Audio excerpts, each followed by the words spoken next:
Good morning प्रिय छात्र छात्राओं। एमएस लोनिका टीचिंग इंस्टीट्यूट में आप लोग का स्वागत है। आज के क्लास में हम लोग फिजिक्स स्टार्ट कर रहे हैं क्लास 9th का।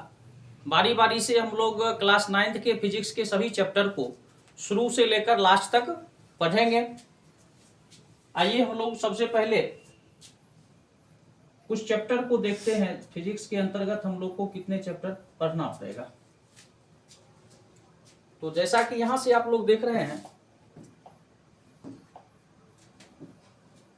9th क्लास का जब फिजिक्स हम लोग पढ़ना स्टार्ट करेंगे तो इसका फर्स्ट चैप्टर है विज्ञान और मापन, साइंस एंड मेजर। दूसरा चैप्टर है गति यानी मोशन। तीसरा चैप्टर है बल तथा गति के नियम, force and law of motion. चौथा है गुरुत्वाकर्षण यानी ग्रेविटेशन। पांचवा चैप्टर है कार्य, ऊर्जा और शक्ति, वर्क, एनर्जी एंड पावर। और लास्ट चैप्टर है साउंड यानी ध्वनि। तो इस तरह से हम लोग क्लास 9th में फिजिक्स के अंतर्गत 6 चैप्टर का अध्ययन करेंगे, ठीक ना।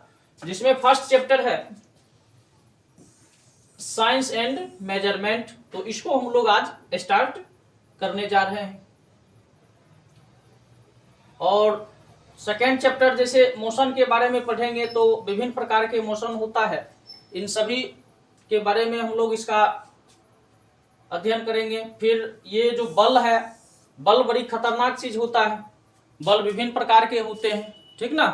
कहने का मतलब, बल कहने का मतलब विभिन्न प्रकार के बल होते हैं। जैसे कि साधारण तौर पर हम लोग ऐसे समझें कि यदि हम किसी व्यक्ति को यदि हाथ से एक थप्पड़ मारें, तो आप लोग ध्यान रखिएगा कि एक थप्पड़ मारेंगे ना, तो जिसको मारेंगे उसको तो चोट लगेगा ही लगेगा, और साथ में हम लोग के हाथ में भी चोट लगता है।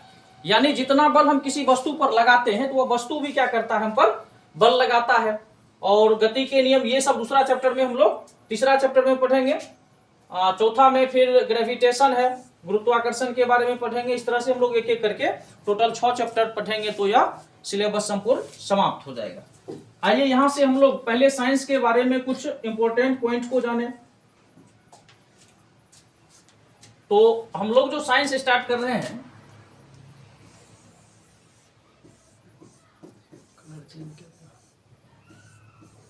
ये जो साइंस है,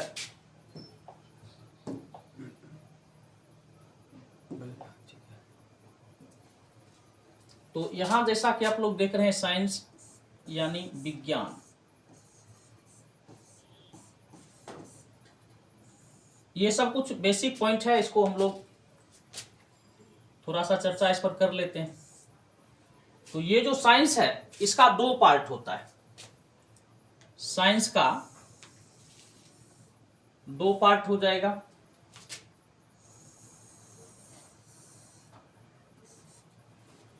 इसमें जो साइंस होता है, इसका फर्स्ट पार्ट हो जाता है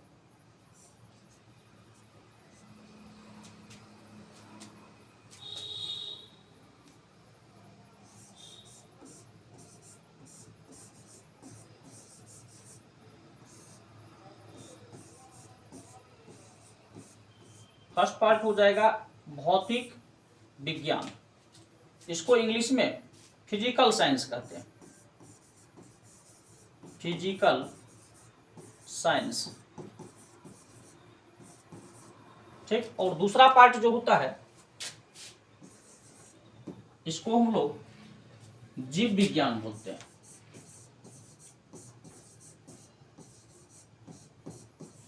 जीव विज्ञान, इसको इंग्लिश में लाइफ साइंस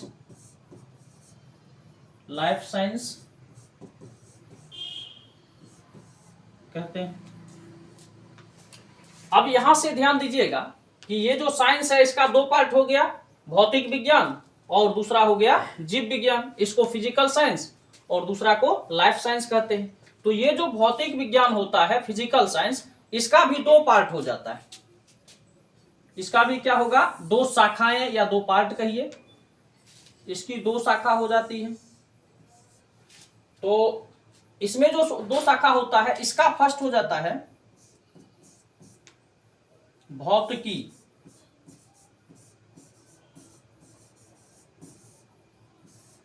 इसको फिजिक्स कहेंगे हम लोग, और इसका दूसरा पार्ट जो होता है वह हो जाता है केमिस्ट्री, यानी रसायन शास्त्र।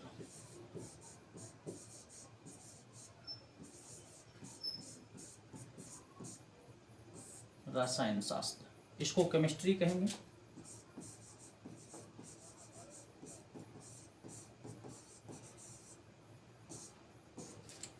इसके बाद विज्ञान का जो दूसरा शाखा होता है जीव विज्ञान, लाइफ साइंस, इसका भी दो शाखा होता है। तो इसके जो दो शाखा होता है या दो पार्ट होता है, उसमें फर्स्ट हो जाता है वनस्पति विज्ञान।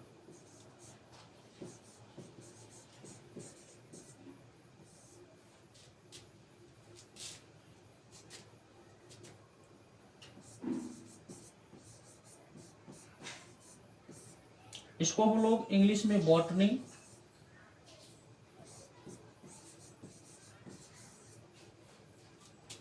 और लाइफ साइंस का जो दूसरा पार्ट होता है इसको हम लोग जंतु विज्ञान कहते हैं।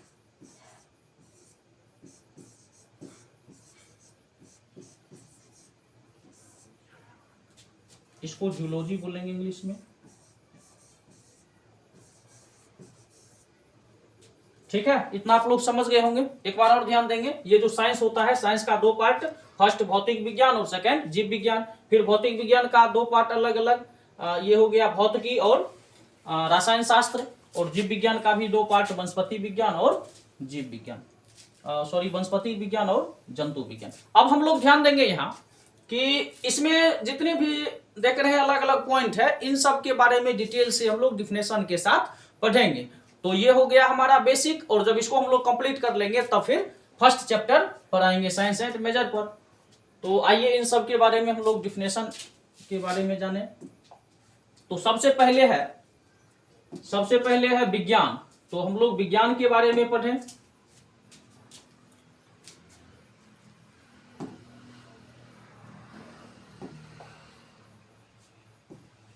आइए चलते हैं विज्ञान पर। तो विज्ञान का डिफिनेशन होता है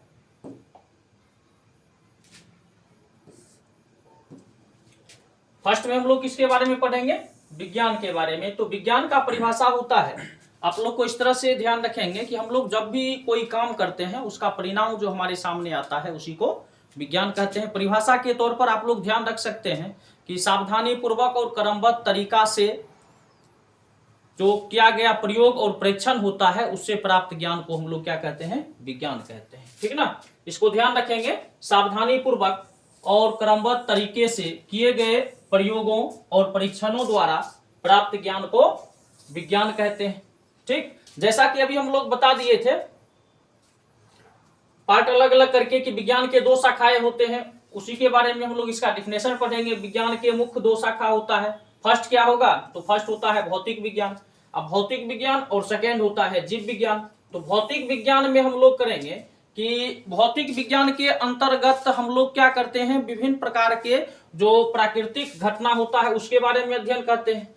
याद रखने के लिए हम लोग इसको इस तरह से भी ध्यान रखेंगे, इसके अंतर्गत कहने का मतलब भौतिक विज्ञान के अंतर्गत हम लोग निर्जीव पदार्थों और उनसे संबंधित घटनाओं के बारे में अध्ययन करेंगे। तो निर्जीव पदार्थ और उससे संबंधित घटनाओं के बारे में अध्ययन हम लोग करते हैं भौतिक विज्ञान में। अब इसमें ध्यान दीजिएगा कि जैसे कि आप लोग देखते हैं कभी कभी क्या होता है, भूकंप आ जाता है। तो भूकंप आना ये क्या है, इसके बारे में जो हम लोग अध्ययन करेंगे वह भौतिक विज्ञान के अंतर्गत आता है। कभी कभी बारिश होने लगता है तो बादल गरजने लगता है, सूरज, तारा, इन सभी चीजों से संबंधित जितने भी बातें होती है इसको हम लोग भौतिक विज्ञान के अंतर्गत पढ़ते हैं। तो इसको ध्यान रखेंगे हम लोग। सेकेंड जो है वह, ये फर्स्ट हो गया, सेकेंड है जीव विज्ञान। तो जीव विज्ञान, इसके अंतर्गत हम लोग सजीव पदार्थों और उनसे संबंधित घटनाओं के बारे में अध्ययन करते हैं। अब यहां गौर करना है कि भौतिक विज्ञान में हम लोग निर्जीव पदार्थों के बारे में अध्ययन करेंगे, जबकि जीव विज्ञान में हम लोग क्या करेंगे, सजीव पदार्थों के बारे में अध्ययन करेंगे। इसको ध्यान रखिएगा। चलते हैं नेक्स्ट पॉइंट पर। अब यहां से आप लोग समझ गए होंगे साइंस के दो पार्ट, भौतिक विज्ञान और जीव विज्ञान। अब जो भौतिक विज्ञान है, यहां से जो फिजिकल साइंस है, इनके दो शाखाएं होते हैं, इनके दो शाखाएं होते हैं। तो फर्स्ट क्या हो जाएगा, फर्स्ट हो जाएगा भौतिकी, यानी इसी को फिजिक्स हम लोग कहते हैं। और इसका सेकेंड जो ब्रांच होता है वह होता है रसायन शास्त्र, केमिस्ट्री। तो आइए पहले हम लोग फिजिक्स का डिफिनेशन देखें। फिजिक्स के डिफिनेशन के अंतर्गत हम लोग ध्यान रखेंगे कि विज्ञान की वह शाखा जिसके अंतर्गत प्रकृति तथा प्रकृति में होने वाली घटनाओं के बारे में अध्ययन किया जाता है, भौतिक विज्ञान कहलाता है। अभी जस्ट जैसे हम लोग बताए थे भौतिक विज्ञान में, तो भौतिकी में क्या होता है, जैसे बादल का गरजना हो गया, ठीक, वर्षा का होना, बिजली का चमकना, ये सब घटनाएं जो है हम लोग फिजिक्स के अंतर्गत पढ़ते हैं। जैसे सूर्य के बारे में पढ़ेंगे, तारा के बारे में पढ़ेंगे, तो ये सब चीज किसके अंतर्गत आता है, तो भौतिकी के अंतर्गत। जैसे अभी बताए कि जैसे अचानक भूकंप आ जाता है, बाढ़ आ जाता है, जो कुछ नेचुरल हुआ करता है वह सब हम लोग किसके बारे में पढ़ेंगे, तो भौतिकी में पढ़ेंगे। इसका जो सेकेंड ब्रांच होता है रसायन शास्त्र यानी केमिस्ट्री, तो इसमें हम लोग को ध्यान रखना है कि विज्ञान की वह शाखा जिसके अंतर्गत पदार्थों के गुण, संघटन तथा होने वाली परिवर्तनों का अध्ययन किया जाता है, रसायन शास्त्र कहलाता है। विज्ञान की वह शाखा जिसके अंतर्गत पदार्थों के गुण, संघटन तथा होने वाली परिवर्तनों का अध्ययन किया जाता है, रसायन शास्त्र कहलाता है। चलते हैं नेक्स्ट पॉइंट पर। तो यहां से हम लोग देख लिए साइंस का जो फर्स्ट पार्ट होता है फिजिकल साइंस, उसका दो शाखा हो गया, फिजिक्स और केमिस्ट्री, दोनों के बारे में डिफिनेशन पढ़े। अब हम लोग चलेंगे जो लाइफ साइंस होता है उनके दो ब्रांच को पढ़ेंगे। तो लाइफ साइंस जो होता है, इससे पहले अभी हम लोग केमिस्ट्री के बारे में पढ़े हैं, तो यहां से ध्यान रखना है कि लेवाइसियर को केमिस्ट्री का जनक कहा जाता है, इसको ध्यान रखेंगे। अब यहां से पुनः हम लोग लाइफ साइंस के जो दो पार्ट होता है उसके बारे में पढ़ेंगे। तो फर्स्ट पार्ट इसका क्या था, बॉटनी था। फर्स्ट क्या था, बॉटनी, यानी हम लोग वनस्पति विज्ञान के बारे में चर्चा करते हैं। तो ये जो है वनस्पति विज्ञान, इसके अंतर्गत हम लोग पेड़ पौधों के बारे में अध्ययन करेंगे। वनस्पति विज्ञान में हम लोग किसके बारे में पढ़ेंगे, पेड़ पौधों के बारे में पढ़ेंगे। और जबकि इसका जो सेकेंड पार्ट है जंतु विज्ञान का, सेकेंड पार्ट जो है जंतु विज्ञान, तो इसके अंतर्गत हम लोग क्या करेंगे, जंतुओं के बारे में अध्ययन करेंगे। ये जो है सेकेंड पार्ट जंतु विज्ञान का, इसके अंतर्गत हम लोग जंतुओं के बारे में अध्ययन करेंगे। तो यहां से हम लोग साइंस का जो पार्ट था, जो कुछ बेसिक बिंदु था, इसके बारे में समझे। अब हम लोग चलेंगे पुनः चैप्टर की ओर। अब क्लास 9th के फिजिक्स में जो फर्स्ट चैप्टर है वह क्या है, फर्स्ट चैप्टर है साइंस एंड मेजरमेंट। तो यहां से हम लोग का मूल चैप्टर स्टार्ट होता है। ये चैप्टर काफी छोटा है, 2 ही क्लास में समाप्त हो जाएगा। तो मापन और विज्ञान और मापन, ये मापन जो शब्द है इसको ध्यान रखिएगा। मापन में भी होता है मानक मापन, मानक मापन जिसे लोग मानते हैं। तो सबसे पहले हम लोग चलेंगे, इसका फर्स्ट पॉइंट है यूनिट यानी मात्रक पर। तो किसी भी राशि को मापने के लिए कुछ मानक, ये शब्द ध्यान रखना है, मानक, किसी भी राशि को मापने के लिए कुछ मानक मापों की आवश्यकता होती है। और इसी मानक को हम लोग, इसी मानक को राशि का मात्रक कहते हैं। अब समझिएगा यहां से कि मात्रक कहने का मतलब ये हो गया कि हमारे जीवन में उपयोग में आने वाली बहुत सारे वस्तुएं हैं, ठीक ना। तो उसको जब एक व्यक्ति से दूसरे व्यक्ति के पास जाएगा, यानी आदान प्रदान होने की जो प्रक्रियाएं होती है, तो उसके लिए एक व्यवस्था बनाई गई है मानक माप की, ठीक ना, मानक माप की। तो मानक माप कहने का मतलब जिसको हम लोग माने, हमारे परिवार का व्यक्ति माने, हमारे समाज का व्यक्ति माने, हमारे राज्य का व्यक्ति माने, हमारे देश का व्यक्ति माने, ठीक ना, दूसरे देश का भी माने, तो उसको हम लोग क्या कहेंगे, मानक कहेंगे। मानक कहने का मतलब जैसे कि हम लोग अब समझिए कि लंबाई को मीटर में मापते हैं, तो मीटर जो है वह एक मानक मानक क्या है, मात्रक है, यानी इसको सभी लोग मानते हैं, ठीक ना। एक तरह से यह इंटरनेशनल हो गया। तो इस तरह से हम लोग मात्रक का डिफिनेशन ध्यान रखेंगे। किसी भी राशि को मापने के लिए कुछ मानक मापों की आवश्यकता होती है और इसी मानक को राशि का मात्रक कहते हैं। चलिए नेक्स्ट पॉइंट पर अब हम लोग पढ़ेंगे भौतिक राशियां के बारे में। भौतिक राशियां, तो भौतिकी के नियमों को जिन पदों में व्यक्त किया जाता है उन्हें हम लोग भौतिक राशि कहते हैं। उन्हें क्या कहते हैं? भौतिक राशियां कहते हैं। जैसे लंबाई हो गया, जैसे लंबाई, द्रव्यमान, समय, बल, ऊर्जा, वेग इत्यादि, ये सब के सब क्या है? भौतिक राशियां। ये सब क्या है? भौतिक राशि। अब ये जो भौतिक राशि होता है ये दो प्रकार के होते हैं। तो फर्स्ट होता है भौतिक राशि जो है दो प्रकार के होते हैं। फर्स्ट हो जाएगा आधारी राशि और सेकंड हो जाएगा इसका व्युत्पन्न राशि। तो आइए पहले आधारी राशि के बारे में पढ़ें। तो फर्स्ट जो आधारी राशि होता है इसको हम लोग इस तरह से ध्यान रखेंगे कि वे राशि जो स्वतंत्र मानी जाती है आधारी राशि कहलाती है। ठीक ना? वे राशि जो स्वतंत्र मानी जाती है आधारी राशि कहलाती है। तो आधारी राशि के अंतर्गत कौन कौन सी राशि आएगी? तो फर्स्ट हो गया जैसे लंबाई, द्रव्यमान, समय।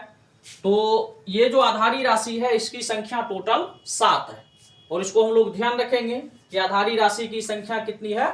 7 है। तो इसमें फर्स्ट है जैसे लंबाई, द्रव्यमान, समय, विद्युत धारा, ताप या तापमान इसी को कहते हैं, ज्योति तीव्रता और पदार्थ का परिणाम। तो इसमें हम लोग ध्यान रखेंगे कि ये सब जो आधारी राशि है इसकी संख्या टोटल 7 है। इन सातों आधारी राशि का अपना संकेत होता है और मात्रक होता है। आगे हम लोग इसके बारे में पढ़ेंगे। तो यहाँ जो भौतिक राशियां पढ़े, भौतिक राशि का दो पार्ट, फर्स्ट हो गया आधारी राशि और सेकंड होता है व्युत्पन्न राशि। तो आइए यहाँ से हम लोग अब व्युत्पन्न राशि के बारे में पढ़ेंगे।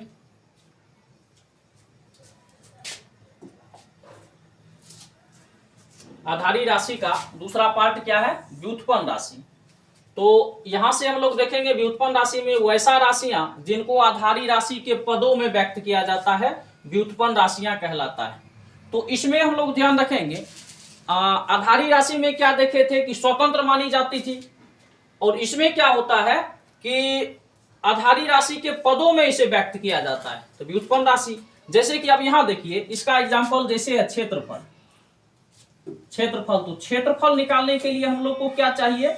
लंबाई और चौड़ाई। क्षेत्रफल निकालने के लिए हम लोग को लंबाई चाहिए और चौड़ाई चाहिए। तो यहां जैसे लंबाई आ गया तो हम लोग पढ़े थे ना कि ये जो आधारी राशि होता है उसमें लंबाई, सातों में लंबाई भी आता है। तो लंबाई गुने चौड़ाई, यानी कि हमको व्युत्पन्न राशियां में किसका आवश्यकता हो गया? तो आधारी राशि का आवश्यकता हो गया। तो इसलिए ये क्या हुआ? ये स्वतंत्र नहीं हुआ, ये आधारी राशि के पदों में इसको व्यक्त किया जाता है। तो ध्यान रखेंगे व्युत्पन्न राशि को आधारी राशि के पदों में व्यक्त किया जाता है। अब यहां से हम लोग मात्रक के बारे में पढ़ लेंगे। फर्स्ट पॉइंट जो मात्रक पढ़े थे तो उसमें अब यहां से आधारी मात्रक हो गया और दूसरा व्युत्पन्न मात्रक हो गया। ध्यान रखिएगा अभी हम लोग आधारी राशियां पढ़े थे, आधारी राशियां और व्युत्पन्न राशियां। ये भौतिक राशि के दो पार्ट थे, आधारी राशियां और व्युत्पन्न राशियां। लेकिन यहां जो हम लोग पढ़ रहे हैं आधारी मात्रक, ये क्या है? मात्रक है। आधारी मात्रक और व्युत्पन्न मात्रक। तो इसमें ध्यान रखेंगे कि वह मात्रक जो किसी अन्य मात्रक पर निर्भर नहीं करता आधारी मात्रक कहलाता है। यानी आधारी मात्रक जो होता है यह किसी अन्य मात्रक पर निर्भर नहीं करता है। दूसरा जो है व्युत्पन्न मात्रक, तो इसमें ध्यान रखिएगा कि वह मात्रक जिसे आधारी मात्रकों की सहायता से व्यक्त किया जाता है व्युत्पन्न मात्रक कहलाता है। अब यहां भी हम लोग ध्यान रखेंगे कि आधारी राशि को व्यक्त करने के लिए किसी अन्य मात्रक की आवश्यकता नहीं होता है, जबकि हम लोग व्युत्पन्न में आते हैं तो व्युत्पन्न राशि को व्यक्त करने के लिए हमें आधारी मात्रक की सहायता लेनी पड़ती है। तो इसके अंतर्गत जैसे क्षेत्रफल हो गया, ठीक ना, क्षेत्रफल, वेग, त्वरण, बल इत्यादि। तो इसमें क्षेत्रफल की चर्चा करेंगे तो अभी बता ही दिए हैं कि लंबाई चौड़ाई की आवश्यकता पड़ेगा। जैसे यहां से वेग निकालना है तो वेग क्या हो जाएगा? विस्थापन बट्टे समय, ठीक ना, विस्थापन विस्थापन बटे समय। तो इस तरह से हम लोग को व्युत्पन्न मात्रक पढ़ने के लिए आधारी मात्रक का आवश्यकता पड़ता है। चलते हैं नेक्स्ट पॉइंट पर। अब जो ये मात्रक पढ़े हैं, तो मात्रकों की पद्धति होता है अलग अलग, विभिन्न पद्धति, जिसमें हम लोग को 3 पद्धति के बारे में पढ़ना है और इसे ध्यान रखना है। इसका जो फर्स्ट पद्धति होता है वह फुट पाउंड सेकेंड पद्धति होता है। मात्रकों की जो इंटरनेशनल पद्धति के अंतर्गत 3 पद्धति हम लोग को ध्यान रखना है, जिसमें फर्स्ट है फुट पाउंड और सेकेंड पद्धति। इसको ध्यान कैसे रखेंगे? फुट पाउंड सेकेंड पद्धति, यानी हमेशा हम लोग को मेजर करने का जो काम करना है वह लंबाई, द्रव्यमान और समय को मेजर करना, ध्यान रखना है। इसमें हमको क्या करना पड़ता है? लंबाई,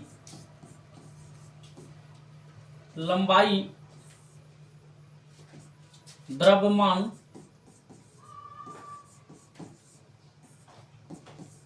और समय, इसको मेजर करते हैं हमेशा। तो ये जो फुट पाउंड सेकेंड पद्धति है, इस पद्धति में हम लोग लंबाई को फुट से, ठीक ना, और द्रव्यमान को पाउंड में तथा समय को सेकेंड में मापने का काम करते हैं।